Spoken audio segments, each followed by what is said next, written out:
എമറാത്ത് UAE സൈനികർക്കുള്ള ആദരം, അതാണ് നമ്മളിപ്പോൾ കേട്ടത് അല്ലെങ്കിൽ കണ്ടത്. ഈ സംഘർഷത്തിന്റെയും യുദ്ധത്തിന്റെയും ഒക്കെ കാലഘട്ടത്ത് നമ്മളെ സംരക്ഷിച്ചിട്ടുള്ള സൈനികരെ ആദരിക്കുകയാണ്, അല്ലെങ്കിൽ ആദരവോടുകൂടി ഓർക്കുകയാണ് കുറെ മലയാളികൾ. അതിൽ മുൻപന്തിയിൽ നമുക്കൊക്കെ പ്രിയങ്കരിയായിട്ടുള്ള ഗായിക ആശാജി മേനോനുണ്ട്. ആശയാണ് ഇതൊക്കെ ചിട്ടപ്പെടുത്തിയിട്ടുള്ളത്, ഈ ഒരു ഐഡിയ മുന്നോട്ട് വെച്ചിട്ടുള്ളത്. അതോടൊപ്പം തന്നെ അതിന് ജീവൻ നൽകിയത് ഗിരീഷാണ് സംവിധാനം നിർവഹിച്ചത്. ക്രിയേറ്റീവ് ഡയറക്ടർ ആശ ജെയിംസ്. ഇവരെല്ലാവരും നമ്മളോടൊപ്പം ചേരുകയാണ്. ഇവർക്കൊപ്പം കുറെ കുട്ടികളുണ്ട് അല്ലേ ആശ? തീർച്ചയായിട്ടും. ഒരു 19 കുട്ടികളും പിന്നെ ഞാനും കുറച്ച് വരികൾ പാടിയിട്ടുണ്ട്. എങ്ങനെയാണ് ആശയ്ക്ക് ഇങ്ങനെ ഒരു ആശയം തോന്നുന്നത്? ഞങ്ങൾ ആക്ച്വലി മെയ് മന്തിലാണ് ഇതിനെ പറ്റിയിട്ടൊരു ഇനീഷ്യേറ്റീവ് എടുക്കണത്. എൻ്റെ ഒരു ഫ്രണ്ടിൻ്റെ അടുത്ത് ഇവിടുത്തെ സൈനികരെയൊക്കെ പറ്റി സംസാരിക്കണതിൻ്റെ ഇടയിൽ, അല്ലെങ്കിൽ ആ ഇന്റർസെപ്ഷൻ നടക്കുന്ന സമയം, വാറിൻ്റെ ഒക്കെ ഇന്റൻസിറ്റി കൂടി നിൽക്കുന്ന സമയത്താണ് എന്തുകൊണ്ട് കുട്ടികളുടെ ഇടയിൽ ഇങ്ങനത്തെ ഒരു കാര്യത്തിനെ പറ്റിയിട്ടുള്ള ഒരു അവയർനെസ് നമുക്ക് മ്യൂസിക്കലി കൊണ്ടുവന്നുകൂടാന്ന് ഒരു ആശയം വരുന്നത്. കാരണം എന്താ വെച്ചാൽ അവർക്കിപ്പോൾ ഈ എല്ലാ സീരിയസ്നെസ്സും കാര്യങ്ങളൊക്കെ അറിയാമെങ്കിലും അവർക്ക് എന്ത് ഈ കമ്മ്യൂണിറ്റിക്ക് അല്ലെങ്കിൽ ഈ സൊസൈറ്റിക്ക് വേണ്ടി ഇത് കൂടെ ചെയ്യാൻ പറ്റും എന്നുള്ളൊരു ചിന്ത വന്നപ്പോഴാണ് ഇങ്ങനെ ഒരു ആൽബം എന്തുകൊണ്ട് ദേശീയ ബോധം അല്ലെങ്കിൽ സൈനികരോടുള്ള ഒരു ആദരം, അതെ, അങ്ങനെ ഒരു അവയർനെസ് കൊണ്ടുവരാന്നുള്ള രീതിയിലാണ് ഞങ്ങൾ തുടങ്ങിയത്. അത് UAE ആയതുകൊണ്ട് തന്നെയാണ് അറബിക് ലാംഗ്വേജ്. അതെ, അറബിക്കിലാവുമ്പോ നമ്മുടെ മാത്രം ചിന്തിക്കാതെ ഇവിടെയുള്ള എല്ലാ ആൾക്കാരെയും ചിന്തിച്ചുകൊണ്ട് ചെയ്യാമെന്ന് വിചാരിച്ചു.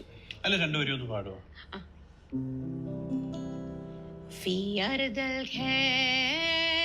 نكبر ونهلم وتهرسنا عيون لا تنام جنودنا مثل النور في الطريق يبنون فجرا فوق الغمام. എന്താണ് ഇതിന്റെ അർത്ഥം? ഇവിടെ ഉള്ള സോൾജേഴ്സിന് ട്രിബ്യൂട്ട് കൊടുക്കണു, ഞങ്ങൾ എല്ലാവർക്കും വേണ്ടി പ്രാർത്ഥിക്കണു. ഞങ്ങൾ ഈ ലാൻഡിൽ താമസിക്കുന്നതിന് ഞങ്ങൾ വളരെ പ്രൗഡാണ്. എല്ലാ രീതിയിലുള്ള പ്രാർത്ഥനകളും ഞങ്ങളുടെ ഭാഗത്തുനിന്ന് എപ്പോഴും ഉണ്ടാവും എന്നാണ്. ഓരോ ലൈനും പ്രത്യേകമായിട്ടുള്ള അർത്ഥങ്ങളുണ്ട്. ജനറലി ഇതാണ് ഉദ്ദേശിക്കുന്നത്. അത് അറബിക് ആവുമ്പോൾ ആശയ്ക്ക് ഇത് പഠിച്ച് അതുപോലെ അതിന്റെ പ്രൊനൗൺസിയേഷൻ അതൊക്കെ കുറച്ച് റിസ്ക് ആയിരുന്നു. പക്ഷേ ഈ പറഞ്ഞ മാതിരി സ്റ്റുഡൻസ് വളരെ സപ്പോർട്ടീവ് ആണ്. പിന്നെ കുറെ സ്റ്റുഡൻസിന് സ്കൂളിൽ അറബിക് നമ്മൾ പ്രത്യേകിച്ചും പഠിക്കണ കാരണം അറബിക് പ്രൊനൗൺസിയേഷന് വലിയ ബുദ്ധിമുട്ടില്ല. പക്ഷെ അതൊന്നും കൂടി വൃത്തിയിലാക്കാൻ വേണ്ടി എൻ്റെ ഒരു സ്റ്റുഡന്റ് ഉണ്ട്, സുചേത സതീഷ്. ആ കുട്ടി ഗിന്നസ് വേൾഡ് റെക്കോർഡ് ഹോൾഡറാണ്. 150 ലാംഗ്വേജസിലൊക്കെ പാടും. അപ്പൊ ആ മോള് അറബിക് ലാംഗ്വേജ് എസ്പെഷ്യലി എടുത്ത് ഓരോരോ ലൈനും വൃത്തിയായി ഞങ്ങൾ പാടുന്നത് കറക്റ്റ് അല്ലേ എന്നൊക്കെ ഒന്ന് നോക്കി. പിന്നെ എൻ്റെ കലീഗാണ് ഇത് വരികൾ ചിട്ടപ്പെടുത്തിയിരിക്കുന്നത്. അപ്പൊ അമീർ സാറും കുറെ ഹെൽപ്പ് ചെയ്തു ഇതിന് വേണ്ടിയിട്ട്. അങ്ങനെ കുട്ടികളുടെ ഒരു പ്രാക്ടീസ് എങ്ങനെ ഉണ്ടായിരുന്നു? കാരണം ഈ കുട്ടികളാണ് പല പ്രായത്തിലുള്ളവരാണ്. അതെ, ആക്ച്വലി ഇതിൽ ഒരു 6 years തൊട്ടിട്ട് ഒരു 17 years വരെയുള്ള കുട്ടികൾ പങ്കെടുത്തിട്ടുണ്ട്. അപ്പൊ ചെറിയ കുട്ടികൾക്ക് ഈ അറബിക് പറഞ്ഞു കൊടുക്കുമ്പോൾ അവർക്ക് ഇതിന്റെ അർത്ഥവും കാര്യങ്ങളൊന്നും മനസ്സിലാവില്ല. എങ്കിലും അവർ മാക്സിമം പ്രൊനൗൺസിയേഷൻ കറക്റ്റ് ആക്കിയിട്ടാണ് പാടിയിരിക്കുന്നത്. മെയ് എന്നുള്ള മാസം ഞങ്ങൾക്ക് കൂടുതലും ഹോം പ്രാക്ടീസ് ആയിരുന്നു. അവരെല്ലാവരെയും മിക്ക ദിവസങ്ങളിലും ഇങ്ങോട്ട് വിളിച്ച് ഇവിടെ എത്തി പ്രാക്ടീസ് കൊടുക്കുകയായിരുന്നു. നല്ലോണം തറവായി എന്ന് ഉറപ്പ് വരുത്തിയതിന് ശേഷമാണ് സ്റ്റുഡിയോയിൽ പോയിട്ട് ട്രാക്കൊക്കെ പാടി 2-3 ദിവസമായിട്ട് റെക്കോർഡിങ് ചെയ്തത്. يا فخر الزمن نبض الشقاق كداكم لو والن لو سامكم. കുട്ടികൾക്ക് പാട്ട് പറഞ്ഞു കൊടുത്ത് അവരെ പഠിപ്പിച്ചു ആശ. പക്ഷെ അതിനൊരു വിഷ്വലൈസേഷൻ നൽകണം. അത് ഗിരീഷാണ് ചെയ്തത്. എങ്ങനെയായിരുന്നു അത്? ആക്ച്വലി ആശ ഒരു ദിവസം വിളിച്ചിട്ട് ഇങ്ങനെ ഒരു കോൺസെപ്റ്റ് പറയുമായിരുന്നു, ഇങ്ങനെ ഒരു അറബിക് മ്യൂസിക് വീഡിയോ ചെയ്യണം. അപ്പൊ എൻ്റെ സോങ് റെഡിയാണ്. പക്ഷെ ഞാൻ ആ സോങ് കേൾക്കുന്ന വരെ ഇത്രയും ഗംഭീരമായിട്ടുള്ള ഒരു പാട്ടാന്ന് ഞാൻ വിചാരിച്ചിരുന്നില്ല. അപ്പൊ അത് പിന്നെ ഔട്ട്ഡോർ ഷൂട്ടിന്റെ കുറച്ച് ചലഞ്ചസ് ഉണ്ടായിരുന്നു, കുറച്ച് വെതറിന്റെ പ്രശ്നം ഉണ്ടായിരുന്നു. ഷൂട്ടിന്റെ ഇടയിൽ കുറച്ച് കൊച്ചുകുട്ടികൾ ആകെ ഇങ്ങനെ കുറച്ച് ഇതായിട്ട് ടയർഡായി വീഴുക, അങ്ങനത്തെ കുറച്ച് ഇഷ്യൂസ് ഉണ്ടായിരുന്നു. അതൊഴിച്ചാൽ വേറെ വലിയ ചലഞ്ചസ് ഒന്നും ഉണ്ടായിരുന്നില്ല. ലൊക്കേഷൻ ഹത്തയ്ക്ക് അടുത്തുള്ള ഒരു ഡെസേർട്ടിലാണ് നമ്മൾ കോറസ് എല്ലാം ഷൂട്ട് ചെയ്തത്. പിന്നെ നമ്മളുടെ ബുർജ് ഖലീഫയുടെ താഴെയുള്ള ലോണിൽ ഷൂട്ട് ചെയ്തിട്ടുണ്ടായിരുന്നു. നമുക്ക് നമ്മുടെ ഇമാജിനേഷൻ ഉണ്ടാവും, നമ്മുടെ ഡ്രീം ഉണ്ടാവും, പാട്ട് നമ്മുടെ മുന്നിലുണ്ടാവും. പക്ഷെ അതൊരു റിയാലിറ്റിയിലേക്ക് വരണം. അതിന് ചലഞ്ചസ് ഉണ്ടായിട്ടില്ല. അതിന് നമ്മളെ സപ്പോർട്ട് ചെയ്ത കുറെ പേരുണ്ടായിരുന്നു അത് ഫുൾഫിൽ ചെയ്യാനായിട്ട്. അതിൽ മെയിൻ ആയിട്ടുള്ളത് ഒന്ന് ആശയുടെ ബാനർ, വസുധ എന്ന് പറയുന്ന ബാനർ ആണ് അതിന്റെ മുന്നിൽ നിന്നത്. ആ സോങ് ഫോം ചെയ്തെടുത്തത് ആ ബാനറാണ്. പിന്നെ ഉള്ളത് ഇപ്പോൾ ഞാൻ വർക്ക് ചെയ്യുന്ന അല്ലെങ്കിൽ ഞാൻ പാർട്ടായിട്ടുള്ള എൻ്റെ കമ്പനി സ്ട്രീംവേഴ്സ് എന്ന് പറയുന്ന കമ്പനി.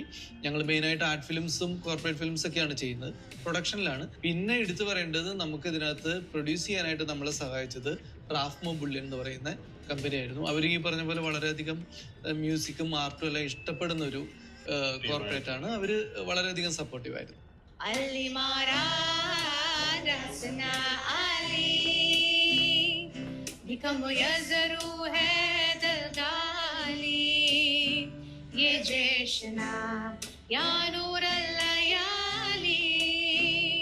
ജുനൂദ് അൽ എമറാത്തിന്റെ ക്രിയേറ്റീവ് ഡയറക്ടറാണ് ആശ ജെയിംസ്.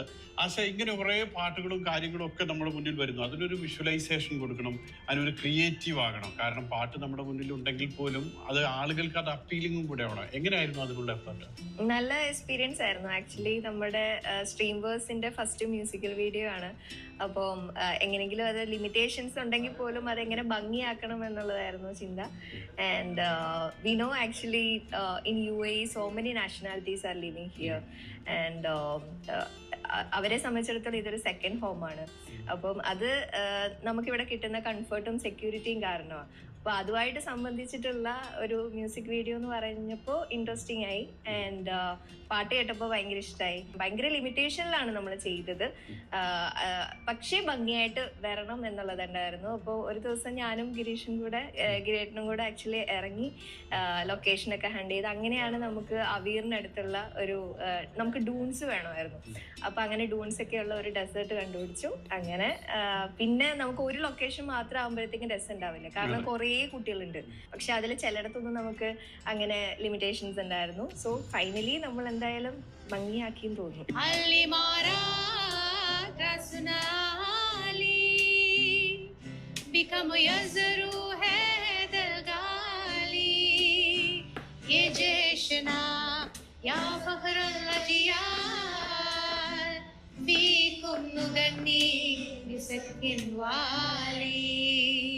പിറന്ന നാടിനൊപ്പം തന്നെ നമ്മുടെ പോറ്റുനാടിനോട് നമുക്ക് വലിയ കടപ്പാടുണ്ട്. ആ കടപ്പാട് ഇങ്ങനെയൊക്കെയാണ് കാണിക്കുന്നത്, അല്ലെ? തീർച്ചയായിട്ടും ഞങ്ങൾക്ക് ഈ ഒരു രീതിയിലാണ് കാണിക്കാൻ പറ്റിയിട്ടുള്ളൂ. അതായത് മ്യൂസിക്കലിയാണ് ഞങ്ങൾക്ക് അത് എക്സ്പ്രസ് ചെയ്യാൻ പറ്റിയത്. പക്ഷെ ഭയങ്കര സന്തോഷമുണ്ട് ഇങ്ങനെ ഒരു വർക്ക് ചെയ്യാൻ പറ്റിയതിലും കുട്ടികൾക്ക് അതിനുള്ള ഒരു അവയർനെസ് കൊണ്ടുവരാൻ പറ്റിയതിലും. ഇതിലിപ്പോൾ ആൽബം ആവുക അല്ലെങ്കിൽ അത് പുറത്തേക്ക് വരിക എന്നുള്ളതിൽ ഉപരി കുട്ടികളുടെ ഉള്ളിൽ അതിനുള്ള ഒരു എസൻസ് നമുക്കത് കൊടുക്കാൻ പറ്റി. സെക്യൂരിറ്റി, ഇവിടുത്തെ സോൾജേഴ്സിനെ പറ്റിയിട്ടുള്ള ഒരു ട്രിബ്യൂട്ട്, അവരുടെ ഒരു ഡെഡിക്കേഷൻ അത് അവർക്ക് മനസ്സിലാക്കാൻ ഈ ലൈൻസ് കൂടെ പറ്റി എന്നാണ് ഞാൻ വിശ്വസിക്കുന്നത്.